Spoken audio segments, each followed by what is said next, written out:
السلام علیکم ورحمۃ اللہ وبرکاتہ. الحمدللہ رب العالمین والصلاۃ والسلام علی رسول اللہ اما بعد. محترم حکم و اساتذہ نظام اور دیگر بھائیوں، موضوع خطابت ہے زبان کیا. حضرات گرامی، انسان کے جسم میں حلق سے متصل اور دونوں جبڑوں کے درمیان گوشت کا ایک لوتھڑا ہے جس کو ہم زبان کہتے ہیں، جس کے بغیر ہم اپنے معافی ضمیر کی ادائیگی نہیں کر سکتے. اور یہ اللہ رب العالمین کی طرف سے عطا کرتا ان عظیم نعمتوں میں سے جس کا صحیح استعمال کر کے ہم دنیا و آخرت میں خیر و برکت حاصل کر سکتے ہیں. اور اگر اس کی حفاظت کی جائے تو رسول کریم صلی اللہ علیہ وسلم کی زبانی جنت کی ضمانت دلا سکتے ہیں. جیسا کہ ارشاد نبوی ہے، من یضمن لی ما بین لحیہ و ما بین رجلیہ اضمن له الجنہ. اگر اس زبان کی حفاظت کی جائے تو اللہ رب العالمین ہمارے اعمال کی اصلاح اور ہمیں اپنے بخشش و غفران سے بھی نوازے گا. اور اگر یہی زبان صدق و صفا کی پیکر ہو تو صاحب زبان کو نیکی کے راستے پر لگا دیتی ہے. محترم بھائیوں، اسی لیے آمینہ کے لال جناب محمد رسول اللہ صلی اللہ علیہ وسلم نے ارشاد فرمایا، علیکم بالصدق فإن الصدق يهدي إلى البر وإن البر يهدي إلى الجنة.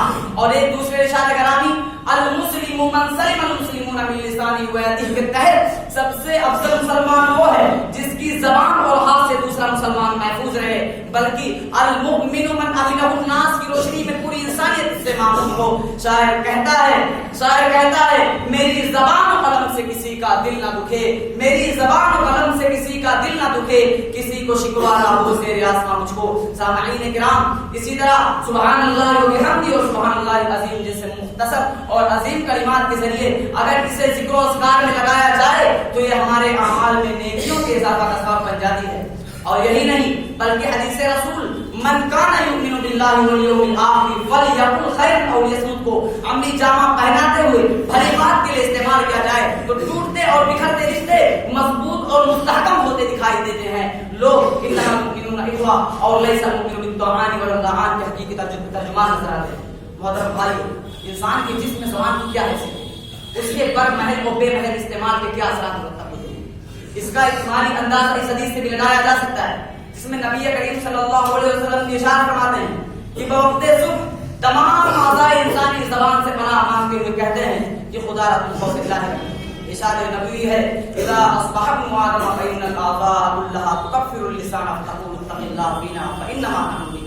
اور یہی وجہ ہے کہ عبداللہ بن مسعود رضی اللہ تعالی عنہ اپنی زبان کو پکڑ کر کہا کرتے تھے، یا لسان کن خیر دہرم واسکت عن شر تسلم من قبل ان تندم. یاد رکھیں، زبان سے شرکیہ و کفری الفاظ کی ادائیگی، خالق کائنات پر اختلاف پردازی، رسول مقبول صلی اللہ علیہ وسلم پر کذب بیانی، اس کے علاوہ عمومی گفتگو میں جھوٹ بولنا، غیر اللہ کی قسمیں کھانا، وقتی فائدے کے پیش نظر جھوٹ کی گواہی دینا، کسی بھائی پر طنز یا جملے کسنا، اس کو برے القابات سے پکارنا، غیبت و چغلی کرنا، کسی کو لعن و طعن اور سب و شتم کا نشانہ بنانا، یا کسی مومن مرد و عورت کے سر پر بہتان و الزام باندھنا، یہ تمام چیزیں زبان کی سنگین آفتیں ہیں، بڑی مصیبتیں ہیں اور صاحب زبان کے لیے سیر حلال ہے.